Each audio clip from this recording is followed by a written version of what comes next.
Түлкі, қараторғай және қарға. Қараторғай бір кішкене қайынға ұя салып балапан шығарады. Бір уақытта балапандар үлкейе бастайды.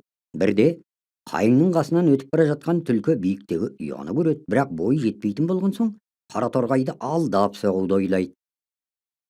Жұрттың бәрі егінін егіп бітірді дейді түлкі. Менің соқам сынып қалып еді, соны жөндеуіме керек. Мына қайыңды кесемін.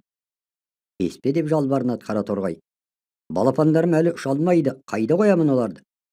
Олай болса, балапандарыңның біреуін бер. Қараторғай ойға шомады, не істеу керек? Берсе, қайсысын береді? Қай саусағыңды кессең де бәрібір жаныңа бірдей батады. Сол араға қарға келіп қалады да, қорықпа дейді қараторғай. Түлкі қайыңды кесе алмайды, кесетін балта шоты да жоқ.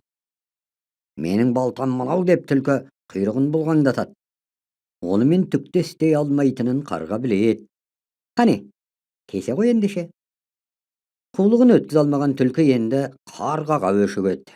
Бір күні түлкі кішкене төмпешікке шығады да, төрт аяғын көкке серейтіп жата кетеді.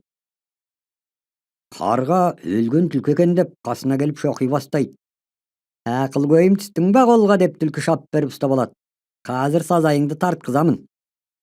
Бір өтінішім бар, ағайыма істегенді істей көрме деп жалынады қарға. Ағайыңа не істеп еді? Оны дөңгелектің қуысына тығып, жардан домалатып жіберген. Ендеше тура соны істеймін. Түлкі сол жазаны қолданбақ болады да, дөңгелектің күпшегіне тыққан кезде қарға екінші жағынан зып беріп шығып кетеді. Сөйтіп түлкі тағы да алданып қалады.